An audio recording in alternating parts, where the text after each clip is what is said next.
निजं निर्गुणं निर्विकल्पं निरीहं चिदाकाशमाकाशवासं भजेऽहं निराकारमोङ्कारमूलं तुरीयं गिराज्ञानगोतेतमीशं गिरीशं। ऐसे हैं, शमशान में पड़े रहते हैं। अब धीरे धीरे भगवान शंकर के पास आने लगा तो भगवान शंकर ने कहा, अरे भक्त क्या कर रहा है तू? बोले प्रभु मैं तो इसलिए आपके पास आ रहा हूं, ये सुंदर सी देवी खड़ी आपके पास क्या कर रही है? इसे मैं ले जाता हूं और आपको भस्म कर देता हूं। अब तो भगवान शंकर वहां से दौड़े, मेरा ही वरदान और मेरे पर ही परख रहा है। आगे आगे भगवान शंकर दौड़े जा रहे हैं, पीछे पीछे वो वृकासुर दौड़ा हुआ जा रहा है। इधर मेरे कन्हैया भोजन कर रहे थे और भोजन करते करते हंसी आ गई।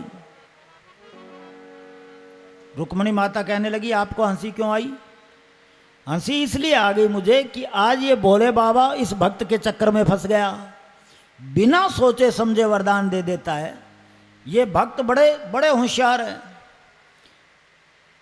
भगवान मंदिर में जाएंगे, वहीं से बेलूपत्र मांग लेंगे, वहीं से किसी से पूछेंगे कि दूध है क्या कच्चा, वहीं से दूध ले लेंगे, वहीं हैंडपंप से पानी ले लेंगे।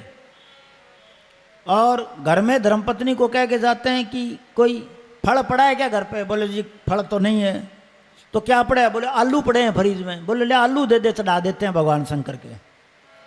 आलू है तो आलू चढ़ा देते हैं, टमाटर है तो टमाटर चढ़ा देते हैं, कोई सड़ा गला अमरूद सब भगवान शंकर पर चढ़ा दो। और बेचारे जब मंदिर जाते हैं तो घर में पहले कह के जाते हैं, तू नाश्ता तैयार रखना, मैं जल फेंक के आता हूं भगवान शंकर पे, चढ़ा के नहीं आता हूं, जल फेंक के आऊं थोड़ा। फिर भी प्रसन्न हो जाते हैं। अब कन्हैया ने सोचा प्रभु की रक्षा तो करनी पड़ेगी। उसी समय ब्राह्मण का वेश धारण करके और वृकासुर के सामने खड़े हो गए। अरे भक्त कहां भागे जा रहे हो? बोलो दूर दूर हटो हटो। अरे उसको मैंने भस्म करना है। बोले किसको? बोले तुम दूर हटो ना, क्यों आए हो बीच में? बोले थोड़ा पानी पियोगे? बोले आप हट जाओ। अब कन्हैया क्या न करने लगे, अपने उत्तरीय वस्त्र से हवा देने लगे, थोड़ा सा शांत हो जाओ, थोड़ा विश्रांति कर लो। बोले नहीं नहीं मुझे जाने दो, मुझे उसे भस्म करना है। अरे तुम्हें कहीं वो भस्म होने वाले वरदान तो नहीं दे दिया क्या? बोले हाँ वही वरदान दिया है। वही वरदान दिया है कि जिस किसी के सिर पर हाथ रखोगे जल करके भस्म हो जाएगा। बोले हाँ हाँ। बोले ये वरदान भगवान शंकर ने मेरे को भी दिया था, और मैंने तो लोगों के सिर पर हाथ रख रख करके मेरे तो हाथ के बाल ही खत्म हो गए, आज तक तो कोई भस्म हुआ नहीं। ये देखो मैंने रख लिया, मैं तो भस्म हुआ नहीं आज तक। अगर आपको विश्वास नहीं है तो तुम अपने सिर पर हाथ रख के देख लो। बोले नहीं मैं तुम्हारे कहने में नहीं आऊंगा। बोले चलो मत रखो, थोड़ा सा हाथ को ऊपर करके देखो। अब ऐसी बातों में फंस गया वो वृकासुर, उसने अपना हाथ यूं कर लिया और कन्हैया कहने लगे थोड़ा सेक आ रहा है क्या? बोले नहीं आ रहा। थोड़ा और नीचे करके देखो। बोले सेक आया? बोले नहीं। थोड़ी सिर को तपत लगी? बोले नहीं। बोले रख लो, कुछ नहीं होने वाला है, ये तो यूं देते हैं। ऐसी बातों में आया कि उसके देखते देखते अपने सिर पर हाथ रख लिया और जल करके भस्म हो गया। बोलिए शंकर भगवान की जय। ये भक्ति है अपने स्वार्थ के लिए। दूसरा स्वार्थ मनुष्य का क्या होता है? वो एक मलीय भक्ति होती है। एक भक्त ने नारद जी से कहा था कि प्रभु भगवान शंकर को भी प्रसन्न करने में कुछ समय लगता है, लेकिन ऐसा कौन सा देवता है जो 2-3 दिनों में प्रसन्न हो जाए? तो नारद जी कहने लगे देखो बेचारे ब्रह्मा जी का न तो कहीं पर मंदिर है, एक आध मंदिर है पुष्कर जी के अंदर, और उनके भगत भी कम हैं, इसलिए ब्रह्मा जी बहुत शीघ्र ही प्रसन्न हो जाएंगे। तो नारद जी ने एक मंत्र दे दिया, ओम ब्रह्मणे नमः, ओम ब्रह्मणे नमः। 6 ही दिन हुए थे भक्त को पूजा करते हुए, 6ठे दिन तो ब्रह्मा जी आ गए। मांग भगत मांग, क्या चाहिए? बोले प्रभु क्या मांगना है, आपने दर्शन दे दिए ना। बोले नहीं नहीं, फिर भी तूने 6 दिन भक्ति की है मेरी, तो 3 वरदान मांग ले। तो उसने हाथ जोड़ करके कहा प्रभु पहला वरदान तो ये दीजिए कि मैं कुंवारा हूँ, मेरी शादी हो जाए। दूसरा वरदान ये कि मैं धर्मपत्नी को कहाँ पर रखूँगा, इसलिए मेरी सुंदर सा मकान बनवा दो। और तीसरा वरदान ये दे दो कि जब मैं चाहूँ तो 3 वरदान आपसे और मांग लूँ। बात समझ आई क्या? ब्रह्मा जी ने 3 वरदान दिए।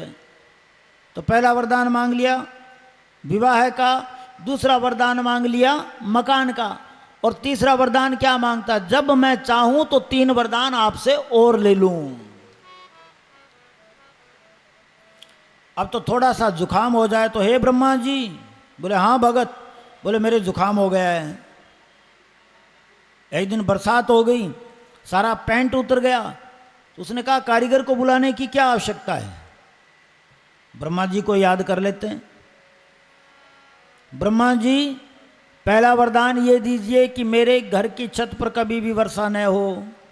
दूसरा वरदान ये दीजिए कि मेरे घर का जितना पेंट खत्म हो गया है वो ठीक कर दो। और तीसरा वरदान ये दीजिए कि जब मैं चाहूं तो 3 वरदान आपसे और मांग लूं। ब्रह्मा जी ने सोचा बड़ा सस्ता नौकर ढूंढ लिया इसने। पहली बात तो मेरे कोई भक्त भी नहीं होते, और ये होता है तो ऐसा बांध लिया है इसने। नारायण भगवान के सामने जाकर के ब्रह्मा जी रोने लगे कि प्रभु मेरी रक्षा करो, मुझे तो ये सांस भी नहीं लेने देता। तो भगवान नारायण ने सरस्वती माता को कहा कि जाओ उस भक्त की जीभ पर जाकर के बैठ जाओ। और उसकी जीभ पर जाकर के बैठ गई और उसने कहा ब्रह्मा जी पहला वरदान ये दीजिए कि मेरे इस संसार से विरक्त हो जाऊं। दूसरा वरदान ये दीजिए कि भगवान की भक्ति में लीन हो जाऊं। और तीसरा वरदान ये दीजिए कि मेरी मुक्ति हो जाए। ब्रह्मा जी ने कहा तू भक्ति मांग ले, मुक्ति मांग ले, लेकिन मेरा पीछा छोड़। बोलिए सच्चिदानंद भगवान की जय। ये मलीय भक्ति है। आप मंदिर में जाकर के बैठ करके रोते हो, कई बार भगवान के लिए रोए, कभी आप नहीं रोए, उसके प्रेम में कभी रोए? आप अपने दुखों को रोते हो जाकर के, बेटो बीमार है, पतिदेव बीमार है, रिश्तेदार बीमार है, और आंखों में आंसू आ जाते हैं। लेकिन भगवान के प्रेम में कभी भी आप नहीं रोए। और भगवान कहता है ये संसार की वस्तुएं मांग रहा है, दे दो इसको, लेकिन कभी मेरे प्रेम में नहीं रोआ। ऐसा प्रेमी कौन? बोले ऐसा प्रेमी एक सुदामा था, सारा दिन भगवान श्री कृष्ण की याद में रोता रहता था। एक ही याद बनी रहती थी। पत्नी कहती थी कि देखो पड़ोसियों के बच्चे कितने सुंदर सुंदर वस्त्र पहन करके निकलते हैं, अच्छा अच्छा भोजन करते हैं, और हमारे घर में कुछ भी नहीं है खाने के लिए। तो सुदामा जी एक ही बात कहा करते थे, देखो देवी मेरे जीवन का एक व्रत है, और वो व्रत है मैं भूख मर जाऊंगा, मांगूंगा नहीं। मांगने से आदमी का सम्मान घटता है। कोई ब्राह्मण आपसे आकर के यहां बैठ बैठ करके मांगता रहे तो आप उसका कितना का सम्मान करोगे? और ध्यान रखना, आपकी इच्छा है 2000 रुपये देने की, और मैं मांग रहा हूं आपसे 1000 रुपये। मेरे साथ ऐसी घटना घटी हुई है, इसलिए बता रहा हूं। एक बार हम जयपुर गए तो मेरे साथ 4 ब्राह्मण और थे, और वो पहले दिन ही कहने लगे मुझसे कि जी शास्त्री जी आप ये कह देना इनको, सेठ जी को, हम 3000 रुपये लेंगे। मैंने कहा कोई बात नहीं, जितने देंगे अच्छे ही देंगे। बोले नहीं नहीं, कल को आप हमें 1100 रुपये दे दो, इतनी दूर चल करके आए हैं। मैंने यूं करते करते 6 दिन निकाल दिए। मैंने तो उनको नहीं कहा। जिस दिन हवन करने लगे उस दिन फिर कान में खुसर फुसर करने लगे, आपने कह दिया क्या इसको कि दक्षिणा इतनी लेनी है? मैंने उन सेठ जी को कहा ऐसा है सेठ जी, इनको 3100 रुपये दे देना। उसने लिफाफे में पहले से 5100 रुपये डाल रखे थे। उसने 2000 रुपये निकाल लिए और 3100 दे दिए। तो मैंने उनको शिक्षा दी कि मांगना मत कभी जीवन के अंदर। मांगने से और भी कम हो जाता आदमी और उसका वजन भी घट जाता है। गोविंदम गोविंदम गोविंदम भज गोविंदम गोविंदम गोविंदम गूढ़मते।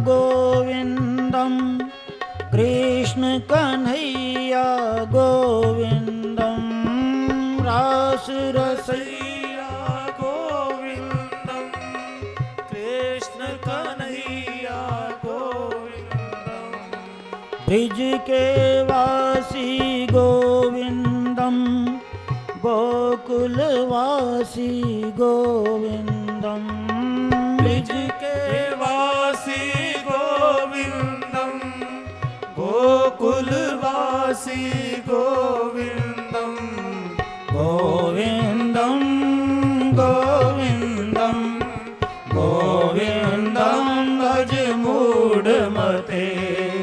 गोविंदम गोविंदम गोविंदम भज मूढ़मते। सुशीला बार बार आकर के देखती हैं और सुदामा जी सारा दिन गोविंद का भजन करते हैं।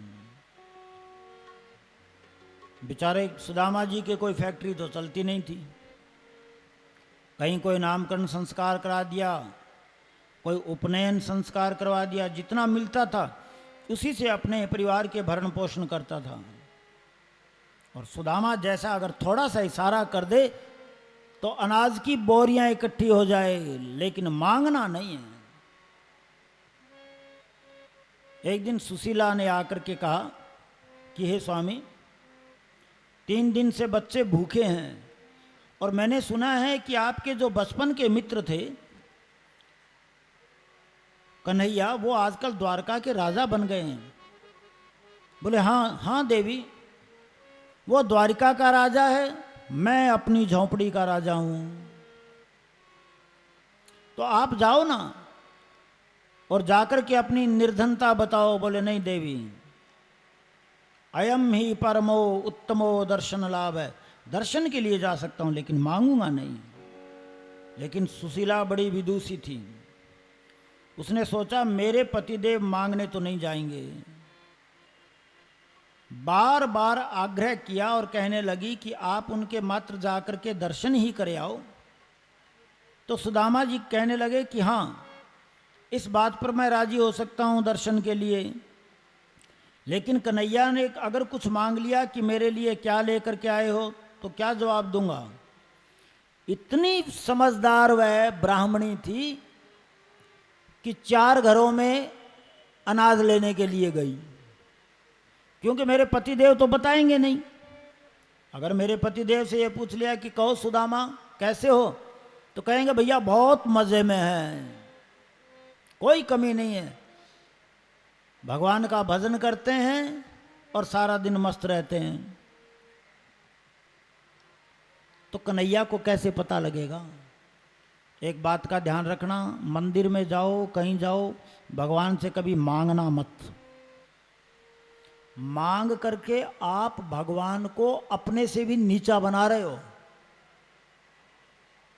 मांगा उससे जाता है जिसको ये पता नहीं कि मुझे क्या चाहिए, और जिसे ये पता नहीं मुझे क्या चाहिए वो भगवान कैसा है।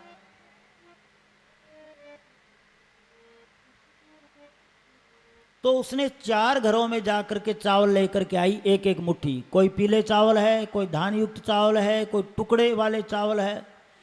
और ऐसी फटे हुए कपड़े में बांधे जो 4 जगह से सिला हुआ था। और कन्हैया सुदामा जी भगवान का भजन करते हुए चले जा रहे हैं। रास्ते में कहीं साधुओं की संतों की टोली मिल गई, उन्हीं संतों के साथ भजन करते हुए जा रहे हैं और दूर निकल गए। आगे जाकर के देखा कि एक नदी आ गई और नदी से पार कौन कराए। तो वहाँ केवट खड़ा था। केवट से कहने लगे, अरे भैया हमें द्वारिका जाना है, पार लगाई दोगे क्या? केवट ने कहा, कुछ है क्या? टका कर मैं टका धर मैं टका परमम तपः यस्य पार्श्वे टका नास्ति हाट के टक टकायते। इस संसार में सबसे बड़ा कौन हो गया? रिश्तेदारी खत्म हो जाती है किसके पीछे? पैसे के पीछे। टका ही कर्म रह गया है, टका ही धर्म रह गया है और टका ही सबसे बड़ी तपस्या रह गई है। सुदामा जी कहने लगे, पैसा तो नहीं है, पधारो, हम तो यहीं बैठे हैं।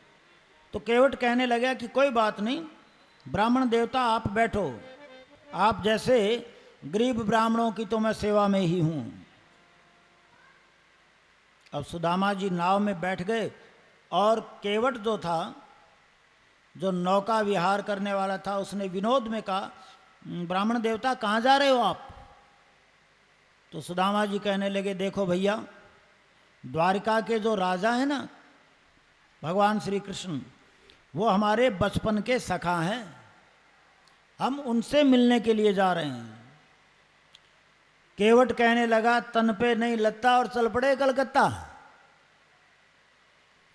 सुदामा जी कहने लगे, तू क्या जाने भैया, मेरा गोविंद कपड़े नहीं देखता है, वो तो भाव देखता है कि इसकी श्रद्धा, इसका विश्वास, इसका प्रेम कैसा है।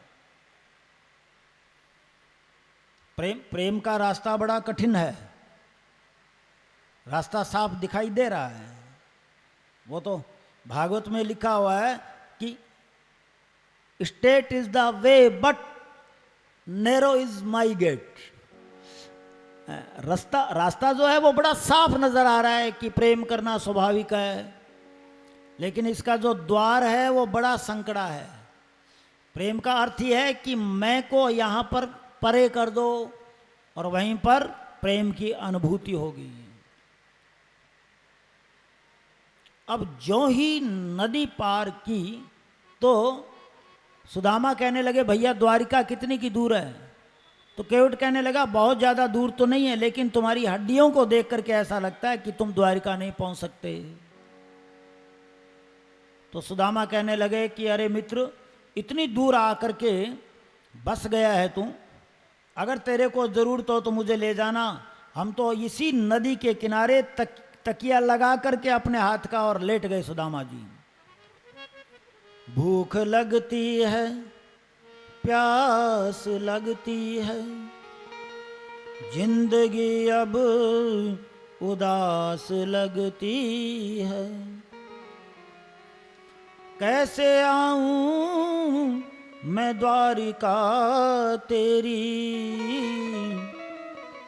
आस भी अब निराश लगती है। हे कन्हैया, इतनी दूर आकर के बैठ गया है, मेरे से नहीं चला जाता। और वहीं लेट गए। और जब आंख खुली तो एक ध्वनि सुनाई दे रही है। सुंदर सुंदर सोने से बने हुए महल, लंबी लंबी अटारी और भवन देखे, और चारों ओर एक ही आवाज गूंज रही है, श्री कृष्णा श्री कृष्णा श्री कृष्णा कृष्णा गोविंदा गोविंद, जय गोविंद जय गोविंद गोविंद, श्री कृष्णा कृष्णा श्री कृष्णा कृष्णा गोविंदा गोविंद, जय गोविंद जय गोविंद गोविंद गोविंदा कृष्णा।